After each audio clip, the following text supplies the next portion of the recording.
Are advancements in technology making all of us financial gurus or just more confused? Today we're going to talk about how technology is reshaping financial planning for better and for worse. Welcome to the Your Life, Your Money podcast with Scott Searens, teaching you how to thrive in life, wealth, and retirement. Welcome to the Retirement Show, all about your life, your money, and your taxes. I'm your host, Scott Searens, and my goal is to help you thrive in life, wealth, and retirement. Well, I'd say Christy and I are maybe a little bit behind the technological times, and it's because we just like to keep things simple. For example, we just got ourselves one of those video doorbells. We just installed it. Like I said, we like to keep things simple. I know you're probably thinking, gosh, those things came out like years and years ago.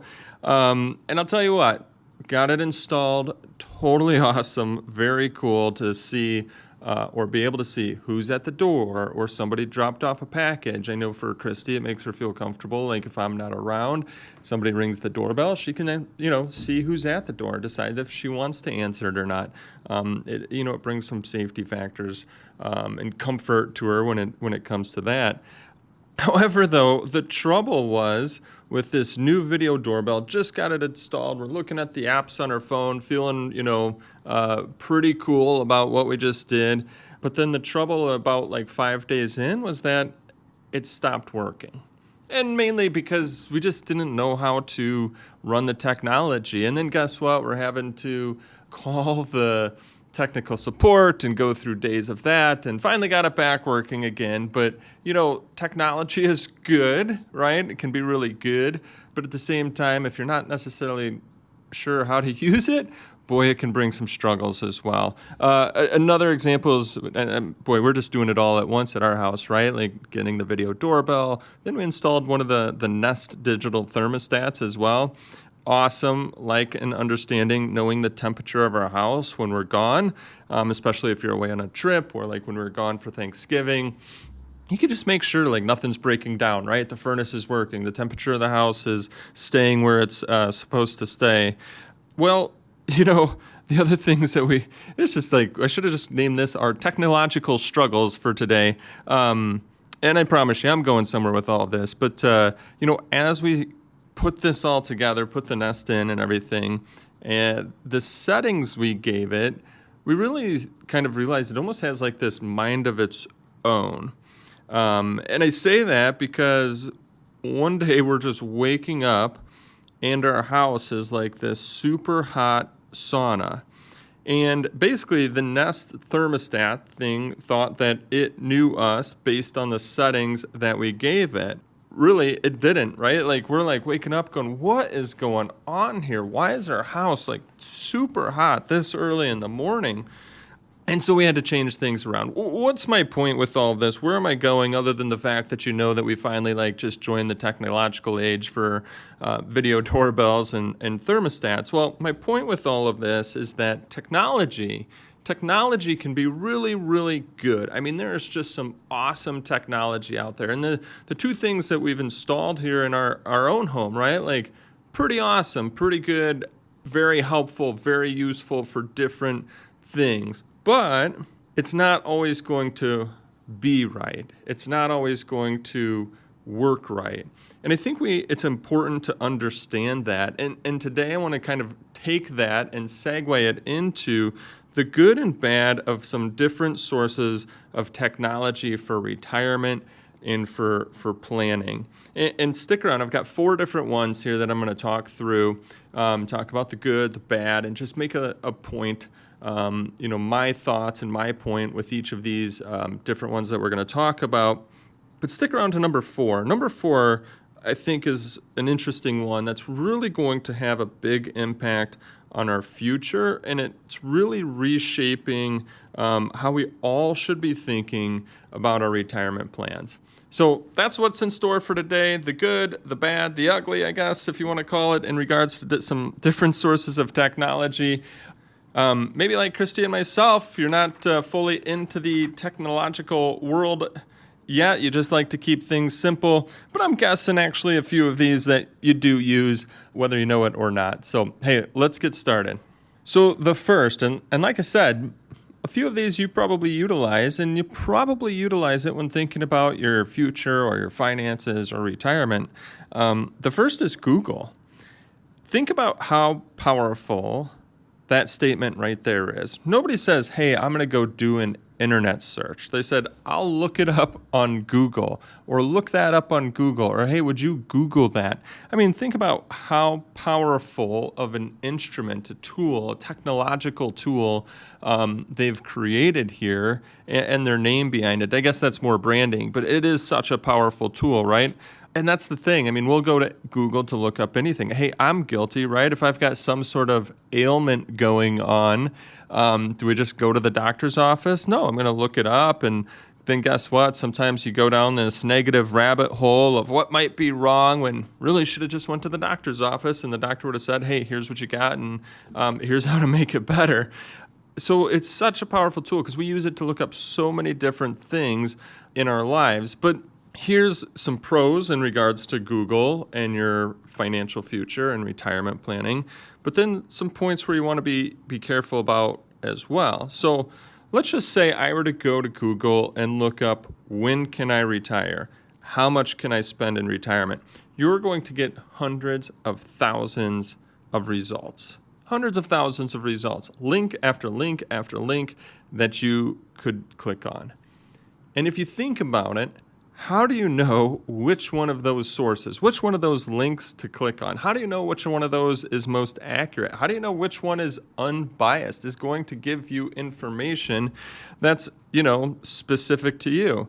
So the pro in regards to Google and retirement and just kind of, want you to understand and be careful around all of this is the pro is that there is some immediate information out there, right?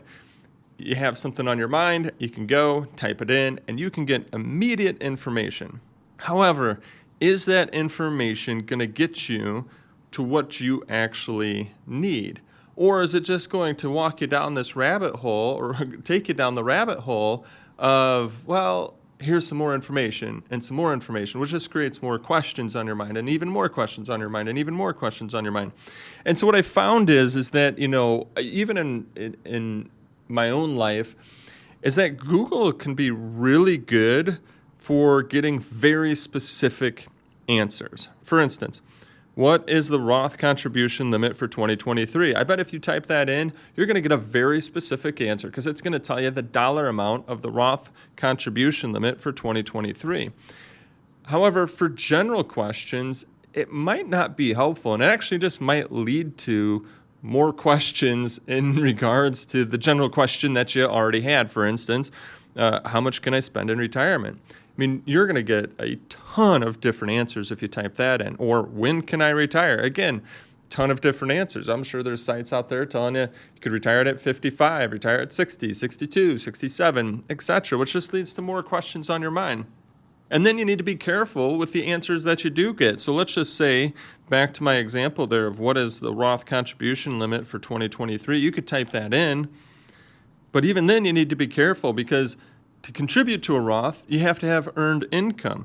Now, if your earned income goes over the earnings limit, you might not be able to contribute to the Roth IRA. Plus, are you age 50? Are you under the age 50? Or are you age 50 plus? And depending on all of that, you might be able to contribute more or less to the Roth IRA. So what's my point in all of this?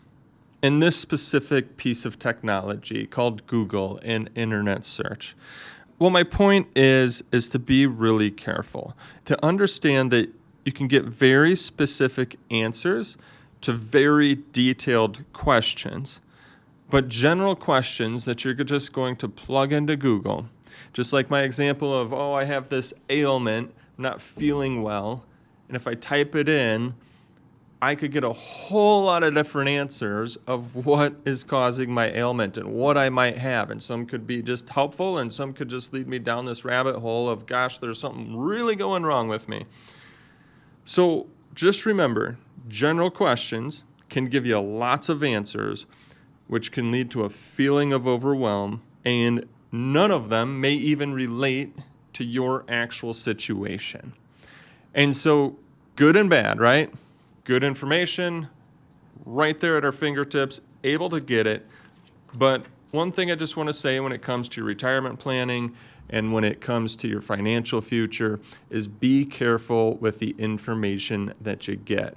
Remember, very detailed questions will probably get you specific answers, but very general questions are going to get you general answers, which just can lead to more questions and probably aren't necessarily helping you narrow down what you need to actually do for your specific situation. So hopefully that makes you think a little bit different as you go through Google. It sure does for me. Every time I go in there and type something in, I realize, oh man, am I going down this just pathway of just creating more questions in my mind, or am I using it now to get something very specific and then moving on? So hopefully that helps you. All right, let's move on here. Second thing that I find pieces of technology on the internet, especially when meeting with new people, that are helpful if used properly, but can also create some troubles if used improperly, are the online financial calculators. I'll tell you what, these can be some really handy tools, and they're really good, I'll say, when it comes to comparing different scenarios. So for example, let's just say you're age 55. You have $750,000 saved up. You're still working, and you're just wondering what the difference would be for different contribution amounts that you would make. And so you're saying, okay, hey, I've got $750,000 saved up, and I'm going to contribute $25,000 a year for the next 10 years until I retire at an average rate of 8% return. Well, it's going to give you an answer for that, and you'll have an understanding of how much your overall portfolio value could be. And then you can say, okay, now comparing that to what if I were to contribute $35,000 a year or $45,000 a year or $50,000 a year. And so you're comparing different scenarios based on how much of an action that you will take, something that you can control.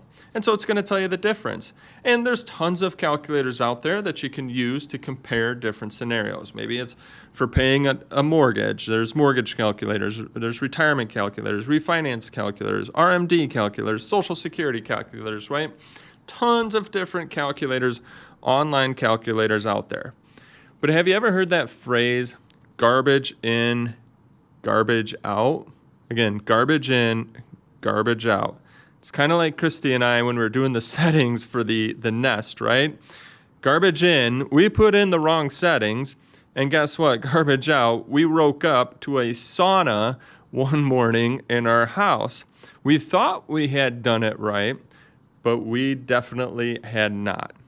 And so I'm just going to take this and relate this back to retirement planning, which will hopefully help you understand when you're looking at these online calculators, when you're looking at these calculators that your 401k companies show you or different people show you, you need to be really, really careful. And I mean so careful. Do you fully understand all of the inputs when it comes to these calculators? So let's just go back to my example of a person who's 55 years old, saved up $750,000, and they said, well, we're going to put $25,000 away for the next 10 years, and we're going to, put it at the average rate of return of 8%. Well, that's going to show them after that 10 years, $1,981,357,000 portfolio. But what if they were off, right? What if, they put in 8% because that's what sounds good, or that's what they heard on the news, or that's what, who knows? Maybe they got it because they went to Google and said, what's the average rate of return? And they got so many different articles back, and they picked 8%.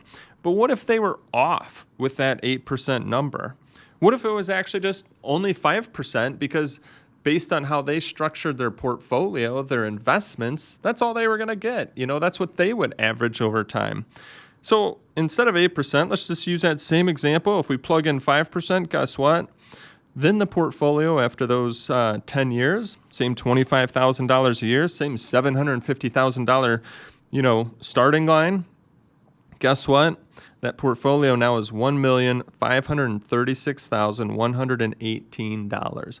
That's a $445,000 difference. Almost a $500,000 difference just by changing some of the inputs, just by having maybe the inputs off. $500,000 can make a big difference in regards to somebody's financial future, in regards to your financial future, in regards to your retirement. That can make a big difference, just having the inputs off, having the numbers off. Think about if you were to use a retirement calculator and it's telling you that you can take out a certain amount of money from your investments each and every month and making those investments last. But what if your inputs were off? What if you were taking out too much and those investments are decreasing way too fast? So what's my point here? Well, my point is that online calculators, retirement calculators, those 401k calculators, they can be really handy tools when used properly. And when I say used properly, it's a lot of times it's comparing different scenarios. But be very careful with these tools, these calculators, this technology, because they're only as good as the information that you input into them. All right, moving forward. Number 3 out of our 4 that we're going to talk about today. And like I said, stick around to number 4. It is one that I find very interesting. I kind of follow information about it, but I think it will really impact all of our futures. And so stick around for that. So number 3, this is kind of technology. I'm going to say it is technology because it's what it is it's media with a 24/7 focus on economics and business. This could be YouTube. This could be you watching CNN or Fox News or CNBC or any of the channels, right? Like we've got no allegiance to any of them. You can watch whatever channel that you're watching that's got this full focus on economics and business. Great stuff, right? There's like continuous updates on what is going on in our economy and the economic situation. There are expert interviews. You can learn a ton when it comes to following different media, different channels. Just a ton of knowledge of what's going on. However, my point in this one is that there is a lot of knowledge out there, but you have to be really careful with what you follow, and you have to also understand the point of media. And so let me just talk to you about that, because I find that this can lead to a lot of people sometimes doing things in their portfolios, doing things in their investments, making purchases that don't necessarily fit their strategy. So that's how this one, let me just kind of preface it. That's how this one relates to your financial future and to your retirement plan, is that if you don't understand media, then you might be doing something, following something that's not necessarily right for you and for your future. So what you're following, what you're understanding, what you're watching, you have to understand, is there a bias behind it? Is it being misleading? Are they just being over the top? And the reason why they might be being over the top is, do you understand the actual goal of media? Think about this. The goal of these people, is it just to provide you information? That is what they're doing, but they have to get paid somehow, right? Otherwise, they're just doing it. Like, how are they getting paid for doing that? And the way that they're getting paid for doing that is by advertising to you. And so if you think about it, are they actually providing you information to help you in your future? Or are they just trying to gain your information, gain your attention? Are they sometimes doing things that are over the top or just trying to get you to click on it? Because what they really need to do is advertise to you so they can continue to pay their salaries. And so you have to really understand the goal of media, understand the goal of these news channels that are on TV. The goal is actually to advertise to you.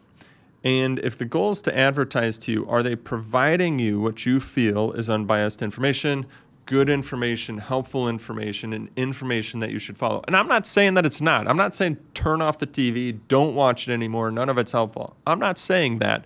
I'm just saying I want you to understand the point of media, the point of these news channels, and the point of all of that. So when you see certain commercials on these channels, it doesn't mean that they actually use those things. It's because somebody's going to pay somebody for a sponsorship, and then that's why they're in that commercial. Do you know that they actually use those things? Are they using those things? Are they using those investments or those tools or whatever?